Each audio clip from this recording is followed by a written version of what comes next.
ልብ የሚመታው ሌላ ብቻ ስለሆነ ሌላ ብቻ ስለሆነ ነው ያልኩት። ሌላ ብቻ ነው ልብ የሚመታው። ፍቅር ያረጃል ብለህ ታስባለህ? አላስብም። እንደዚህ ከሆነ ይልሽ ሁሉ ጊዜ ግጣቢሽ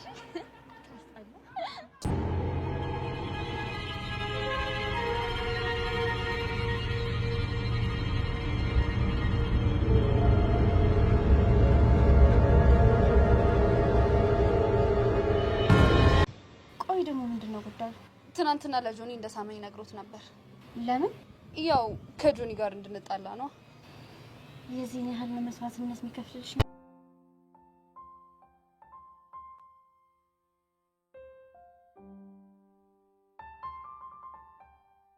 ኢላ እንቅልፍ ሳይወስደኝ ነው የነጋው። በእኔ እንደማጨክኝብኝ አውቄ ነበር። ናፍቀኸኝ አይደለም የመጣሁት። እና ለምንድን ነው? ቆይ ለምን ዋሸኩ? እሱ ነው እንዴ? ያው እንግዲህ እውነቱን ስነግረው አላመን አለኝ። ስለዚህ መስማት የሚፈልገውን ነገርኩት። አለቀ። አትዋሸኝ ሰብሊ። አንቺ ማውሸት እንደማልፈልግ ጠንቅቀሽ ታውቂዋለሽ። እሺ እንደዛ ከሆነ እውነቱን ንገረኝ። ነፃ ላውጣሽ ስለፈለኩ። ከምንድን ነው ነፃ የምታወጣኝ? በይሉኝታ ከታሰርሽበት ከዚህ የፍቅር እስር ቤት። እኔ ታስሬያለሁ ነፃ አውጣኝ ብዬ ካለው? አንቺማ እንደዛ ልትያቺኝ። ምክንያቱም በጣም ይሉኝታ ያለብሽ ሰው ነሽ። ኤላ በውሸት የምጀምረው ምንም አይነት ፍቅር አይኖርም። ግን ደግሞ ፍቅራችን እውነት ነው። እውነቱን አምነን መቀበል አለብን። እኔም አንተም ፍቅረኞች አሉን። ግን ደግሞ እንዋደዳለን። መቼም አብረን መሆን አንችልም። ልክ ነሽ። ሁለታችንም ፍቅረኛሞች አሉ። ግን ደግሞ ከተለያየን አብረን መሆን እንችላለን። ለዛ ነው በውሸት ከጆኒ ጋር ልታለያየኝ የሞከርከው?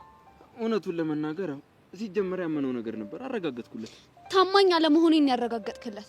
ጆኒ ላይ መቼም ቢሆን ቺት እንዳደረኩበት እንዲያስብ አልፈልግም። ሰብሊ፣ ወሰነን ከማናፈቅራቸው ሰዎች ጋር ካልተለያየን ልባችን የሚፈልገውን ነገር ያገኝ። እጣ ፋንታዬን ራሴ እንደወስን ተወኝ። በቃ ህይወቴ ላይ ጣልቃ እንድትገባ አልፈልግም። ቆይ የምትፈሪው ነገር አለ? ምን ሊያስፈራኝ ይችላል? እኔ ምን አውቄ። ለሌላ ጊዜ በውሸት እኔን ለማግኘት እንዳትሞክር። ቆይ ለምን ትወላውያለሽ? ለምን አትወስኝም? ሄድሽ ስል ትመጫለሽ፣ መጣሽ ስል ደግሞ ትሄጃለሽ። ቆይ ለምን አትወስኝም? መሄድ ነው። ቆይ ሰብለ፣ መሸሽ መፍትሄ እንደማይሆን ጠንቅቀሽ ታውቂያለሽ። ስለዚህ ወስኝ። ሲጀመር አንተ ራስህ ከችግር መቼ ርቀት አውቃለህ? አልገባኝም። ዙሪያ በሙሉ እኮ በሴት የተከበበ ነው። ዓለምን ብትገላገል ብርክቴ አለች። ገባኝ። ስለዚህ እንዳትወስኝ ያደረከሽ በዙሪያ በጣም ብዙ ሴቶች ስላሉ ኦር ደግሞ በሴት ስለተከበብኩ ነው ማለት ነው? አይደለም። እና ልብ የሚመታው ሌላ ብቻ ስለሆነ ሌላ ብቻ ስለሆነ ነው ያልኩት። አንተ መሀል እንዴ ለጆኒ ብቻ ነው? ና አይደለም ሰው ሌላ ብቻ ስለሆነ ነው ያልኩት። እሱ ቀሸታዊ ፍላጎት የፈጠረው ድምጽ ነው። አሁንም ቢሆን ደግሜ እነግርሃለሁ፣ ልብ የሚመታው ለጆኒ ብቻ ነው። እኔ ግን አይመስለኝም። አንተ እንደፈለክ ማሰብ ትችላለህ። አሁን ግን መሄድ ይኖርብኛል። ቻው ቻው። እሺ የኔ ፍቅር።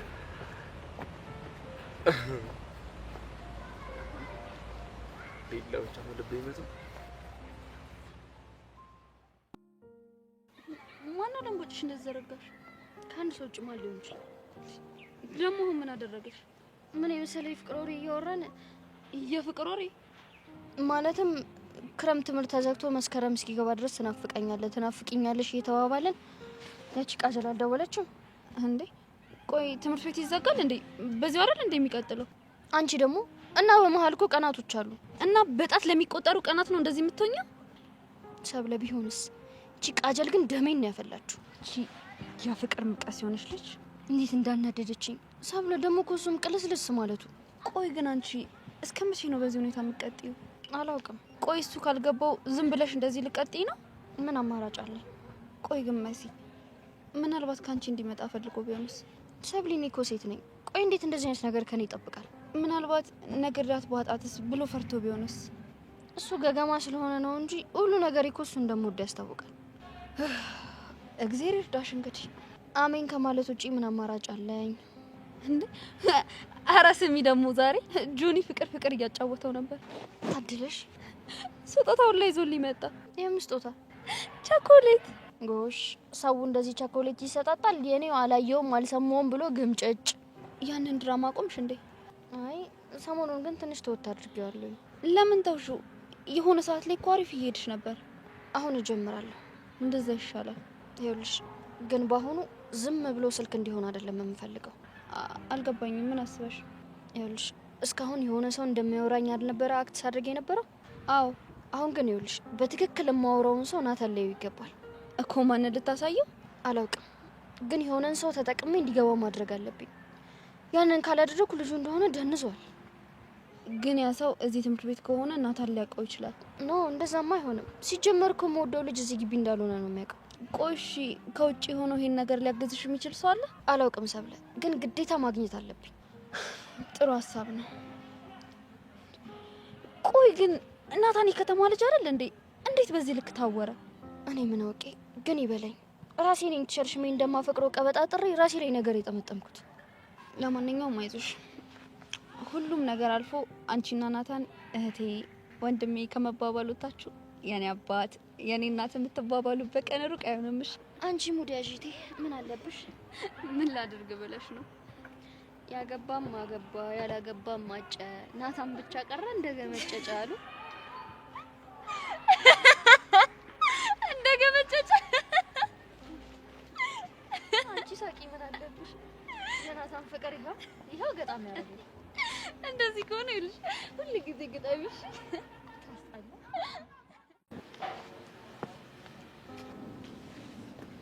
መሲ በሰላም ነው? ምን ነው ደበረ? አይ እንደዛ ሳይሆን አለ አይደል? እሺ አሁን የሷን ፎቶ አሳየኝ። እረስቼው ልጅቷች ናት። ውይ ጄሪ ነው እንደምትፈልጋት ታውቂያታለሽ? አዎ በጣም ነው ማቃት። በእናትሽ እንዴት ነው ላገኛት የምችለው? ዛሬ እንኳን ልታገኛት አትችልም፣ ምክንያቱም ቀደም ብላ ከጓደኞቿ ጋር ወጣለች። ግን ነገ ያለህበት ድረስ ይዣት እመጣለሁ። እንደዛ ከሆነ ደስ ይለኛል። ስለዚህ ስልክሽን ስጪ። ደስ ይለኛል።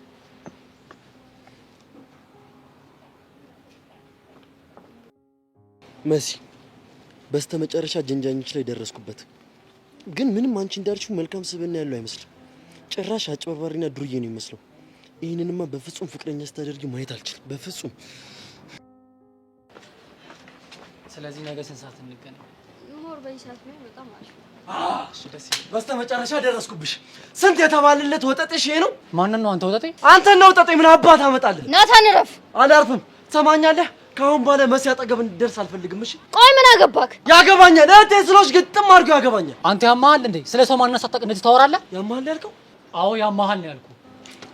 ትሰማኛለህ? በመሲ ከመጡብኝ አዎ ያመኛል። ናታን ያማሃል እንዴ? ቆይ እንዴት ትመታዋለህ? ይኸውልሽ ከአሁን በኋላ ይሄን ልጅ አጠገብሽ ላይ አልፈልግም። እሺ ምን አገባህ አንተ? ቆይ ያገባኛል አልኩሽ እኮ።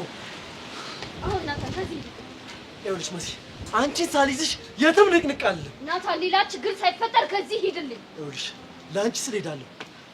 ሰምኛለሽ? ከአሁን በኋላ ከዚህ ወጠጤ ጋር ግን ላይሽ አልፈልግም። እኔ ነው ወጠጤ? አዎ አንተ ነው ወጠጤ። እኔ ባሩክ ማን እንደሆነ ካላወቅኝ ህይወትን መስቀልቁ ነው ማውጣት። እሺ ይኸውልህ በፈለግኩ ሰዓት ልታሳየኝ ትችላለህ። እሺ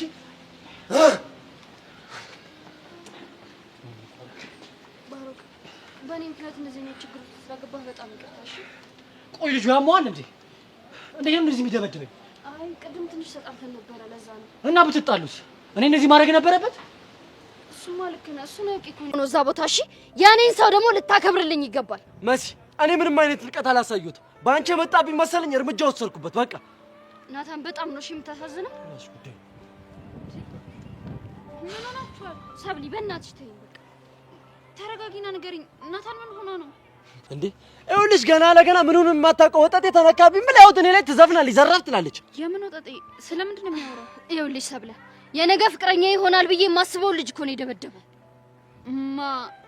ናታን አይገርምሽም?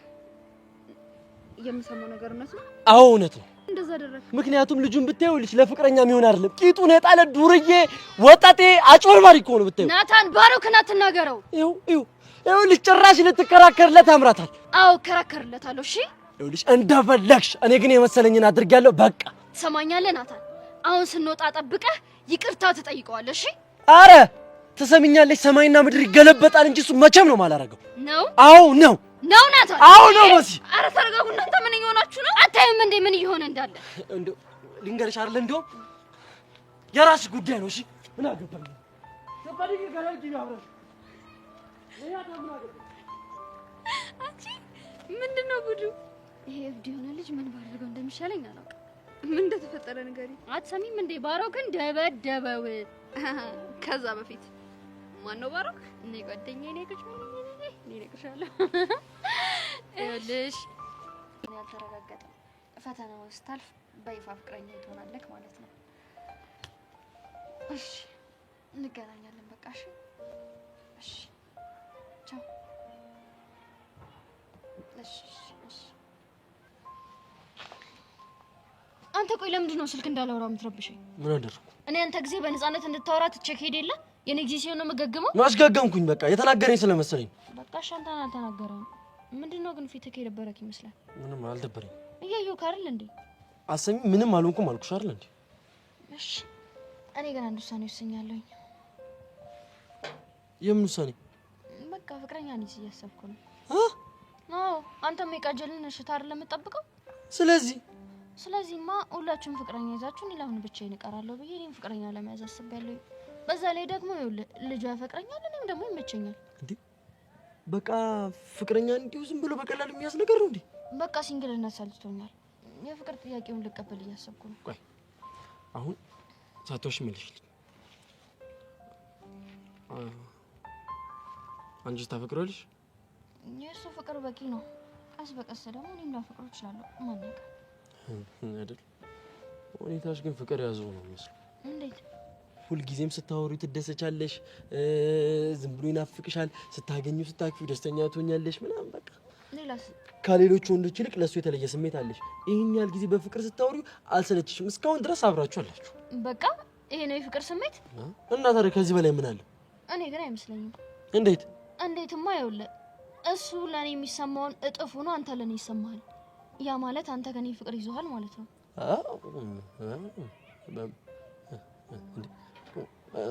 እንዴት?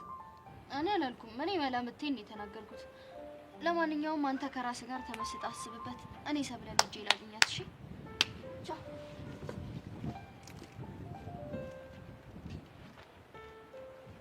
ይሄማ ሊሆን አይችልም። እውነት ነው ያልኩት በሙሉ ልክ እንደዛ ነው ይሰማኛል። ፍቅር ያረጃል ብለህ ታስባለህ? አላስብም፣ ግን መላመድ ይባላል። እንዴት? ለምሳሌ ስትላመጂ እንደ በፊቱ ፍቅርሽን ላትገላለጪ ትችያለሽ፣ ደግሞ እንዳትገናኝ ትችያለሽ። ያ ማለት ግን ተጣልተሻል ማለት አይደለም። እና ምንድን ነው? መላመድ አለብሽ። ይሄን መላመድን ደግሞ በየጊዜው ማደስ አለብሽ። ያው ፍቅርን ሊያጠናክሩ የሚችሉ ነገሮችን ማድረግ አለብሽ። ስለ ፍቅር ብዙ ጥናት ያደረግክ ነው የምትመስለው። ያው አንቺን ለማስደሰት ስለምትጨነቅልኝ አመሰግናለሁ። እሺ ይኸውልሽ፣ በነገራችን ምን ቸኮሌት እኮ እኔም በጣም ወዳለሁ። ወይ ሳላጉርስ ብቻዬን በላዋ። ልበላብሽ እኮ ፈልጌ እኮ አይደል፣ ግን ያው ብቻውን የበላ ብቻውን እና እብራሂም ማሙት ፈልገ። አንቺ ግን ምን አይነት ልጅ ነሽ? እኔማ ይኸውልሽ መንገድ ላይ የሆነ ልጅ አግኝቼ ማስተዋወቅ፣ እሱ እንደ ሰይጣን አላደረገውም መሰለሽ? ላንቺ ብሎ ተደባደበ ማለት በእርግጠኝነት የሆነ ስሜት ላንቺ እየተሰማው ነው ማለት ነው። እኔም እንደዛ ነው የሚሰማኝ። አሁን ግን ትልቁ ችግር እየተሰማ ያለው ስሜት ፍቅር እንደሆነ እንዴት እናስረዳው የሚለው ነው። ቆይ ሰው ልጅ በዚህን ያህል እንዴት ደነዝ ይሆናል? በእርግጠኝነት ግን ጭንቅላቱ ላይ ያልተጫነ የሆነ ሶፍትዌር አለ። እባክሽ ልቡ ላይ ነው እንጂ ያልተጫነው። ወይኔ ናታ።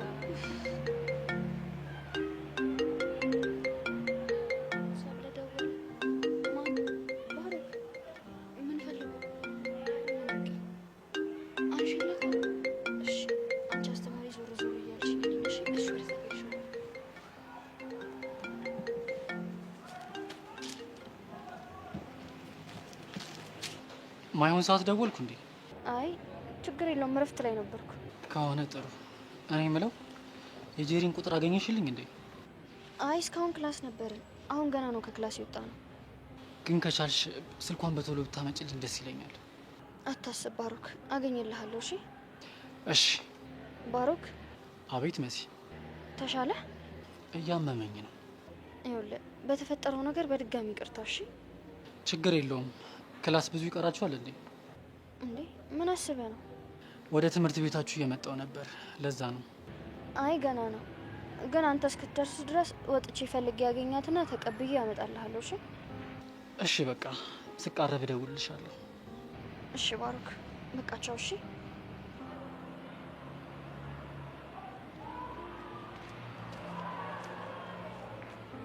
ወይኔ ጉዴ! ምን ነው ሰብለ፣ ነገሩ ሲሪየስ እየሆነ ነው። ባሩክ እየመጣ ነው። ለምን? ስልክ ቁጥሯ ሊቀበለኝ ነው። ስታገኝ የምትደውይለት አይሻል? አላቅም እባክሽ፣ ብቻ እየመጣ ነው። ኦሆ ይሄ ነገር ግን ምንም እያማረኝ አይደለም። ለምን? ያለብሽ ናሪ መስመሩን እንዳይስት እባክሽ። እንደዚህ ያለ ነገር መቼም አይፈጠርም። ባይሆን በቃ ጄሪን አግኝቼ ስልክ ቁጥሯ ልቀበላት። እሺ መልካም እድል። አብረሽኝ አትሆኝ? የኔ እናት፣ እኔ ለራሴ በጣም ብዙ ችግር ያለብኝ ሰው ነኝ። ይቅናሽ። እሺ በቃ ቻው ጓደኛዬ። እሺ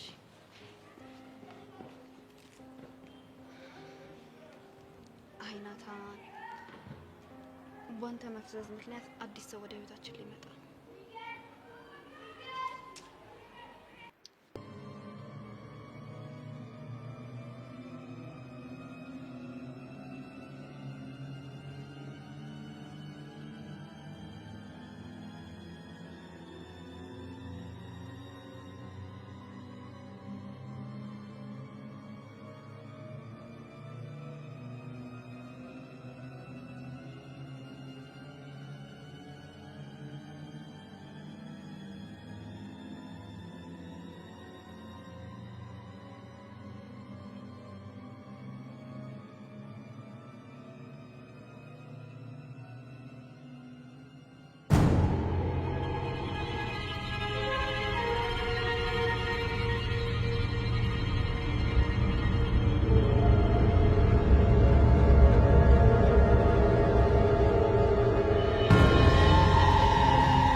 ከትምህርት ቤት ቤት ገባለሁ አይደል? ዩኒፎርሜን አልቀየር፣ ምግብ አልበላም፣ ሄጄ በደረቴ ለጥ።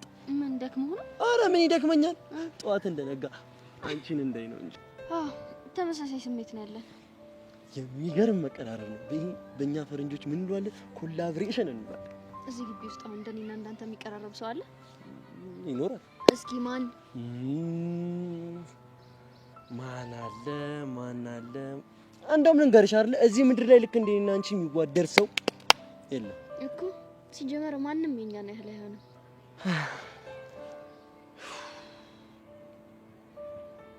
አሁን ራሱ በጣም ጨንቆኛል። ለምን? የክረምት ትምህርት ሊዘጋ ነው። አዲስ አመት ትምህርት እስኪከፈት ድረስ አሁን እንዴት ብዬ ነው ሻውን ይሄንን ቀን ሁሉ የምገፋው? በቃ ምንም ሳይዘጋ አዲስ አመቱን ብንቀጥል ይሻል ነበር አይደለ? እንጂ ሀሳብ መጣልኝ እና መልክት እንዴ ሳይሻል አይቀርም። እናታን በጣም ስለሚናፍቀኝ በቃ ትምህርቱ እንደተዘጋ ወዲያው አዲስ አመት እንግባ ብዬ ልንገራቸው። አስበሽዋል? ቲቸር በቃሉ እንዴት እንደሚቀውጠው አስበሽዋል? ይኸውልህ ግን በቃ ከትምህርት ውጪም ተደውለን እንገናኛለን አይደል? ኧረ እኔ እንደውም ሁሌ ደስ ነው የሚለኝ። እንደውም የምትወጂውን እርጥብ ጋብዝሻል በየቀኑ አንቺ ብቻ ነይ።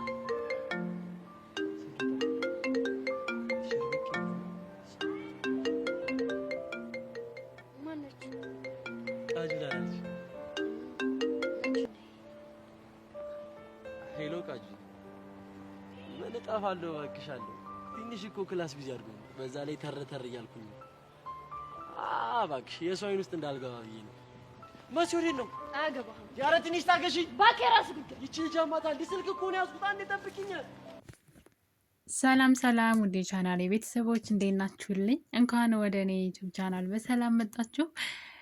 አፍላ ፍቅር እንግዲህ በአፍላ ፍቅር በዛሬው በክፍል 253 ላይ የታየው ጉድ እንግዲህ የማይታመን የማይጠበቅ የማይገመት ነገር ተፈጥሯል ማለት ነው። እሱም ብርክቲና ጆኒ ናቸው።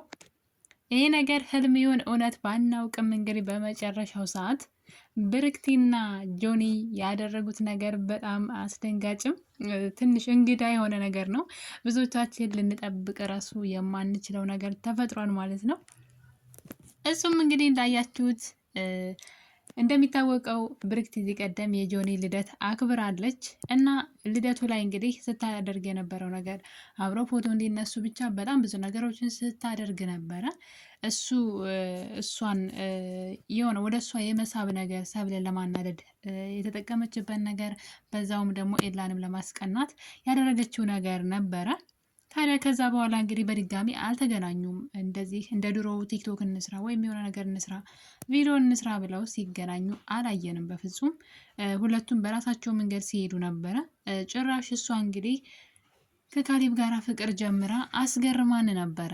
ምናልባት አንድ ቀን እንግዲህ እንደ ቀልድ የጀመሩት ፍቅር በመላመድ ወደ እውነት ይቀየራን ከካሌብ ጋር ብለን ተስፋ አድርገን ነበረ። እንግዲህ በዛሬው ክፍል ላይ አለምና ኤላ ቡና እንዲጠጡ ከነሱ ጋር ጠርተዋቸው ነበረ፣ ካሌብንና ብርክቲን ማለት ነው። ታዲያ ብርክቲ እንግዲህ ከፍቅረኛ ጋር የማሳልፈው ጊዜ ስላለኝ አንችልም ብለው ይሸኟቸውና ነገር ግን በዛው ቅጽበት ነበረ ብርክቲ በትምህርት ቤቱ ጀርባ ትሄዳለች እና በጣም ፈገግ ብላ እንግዲህ በደስታ የሆነ ሰው እየጠበቀች እንደሆነ እና የሆነ ሰው እያየች እንደሆነ ነበር የሚያሳየው። ከዛ ግን ጆኒ ነበር የመጣው።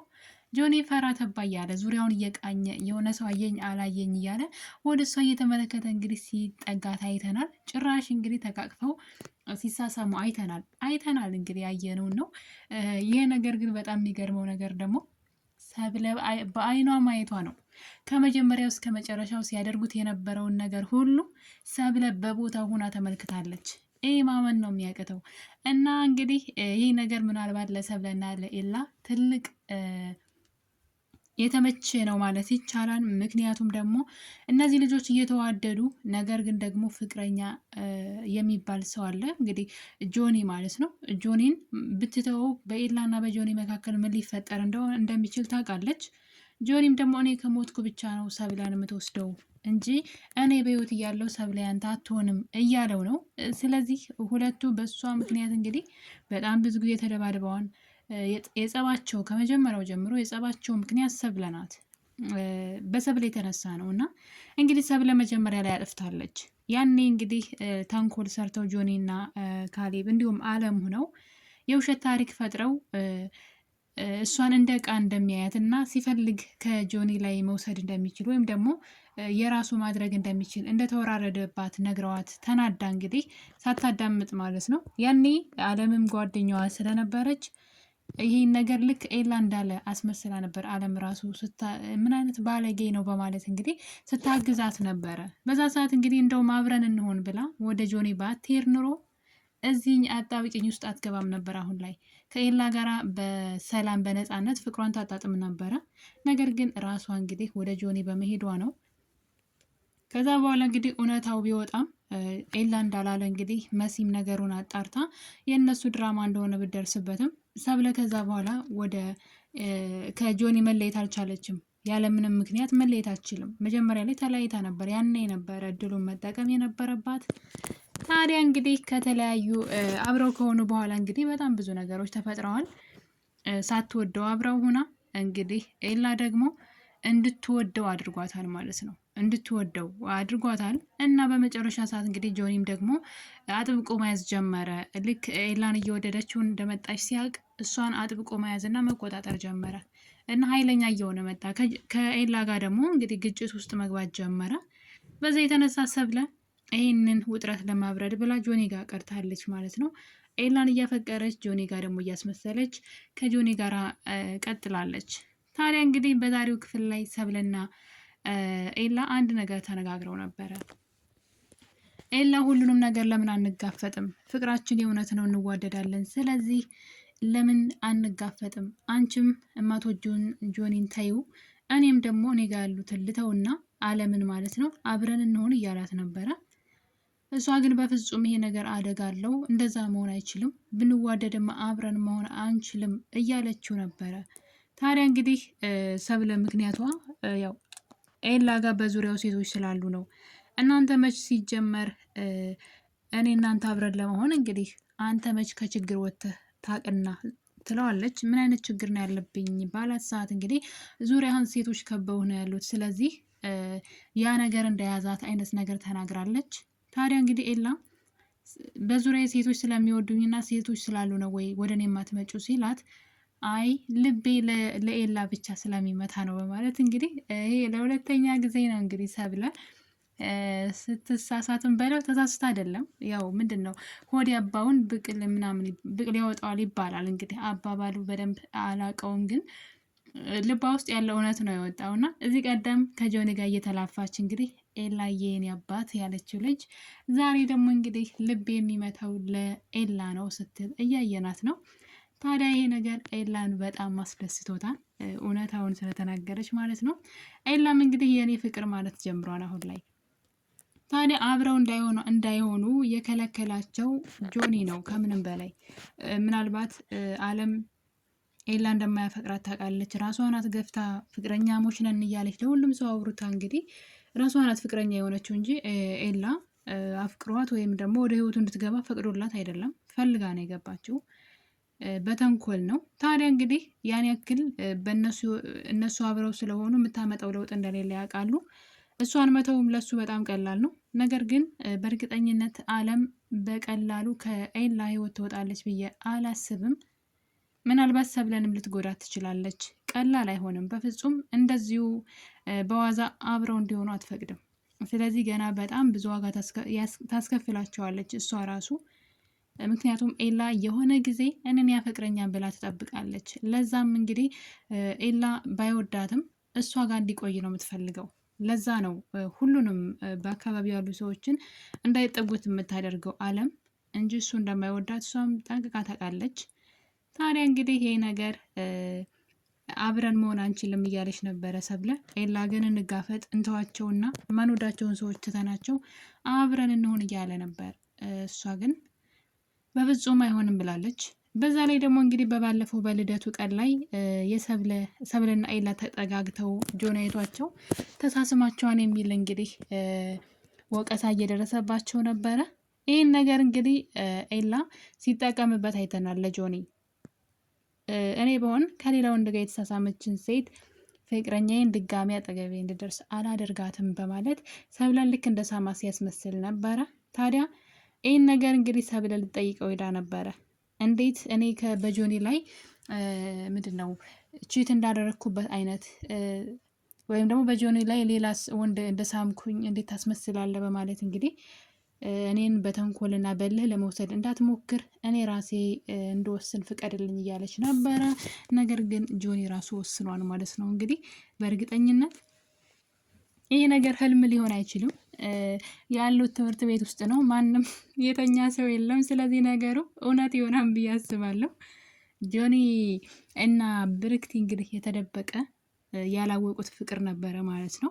እንግዲህ በመሀል ካሌብ መጥቶ ሰብለ ወደ ከጆኒ ጋር ስለታረቀች ከዛ እንግዲህ ደግሞ እሷ ደግሞ ከካሌብ ጋር ኤላን ለማናደድ ብላ ስለሆነች ይመስለኛል ሁለቱ ይፈላለጉ ነበር ማለት ነው መጀመሪያ ላይ።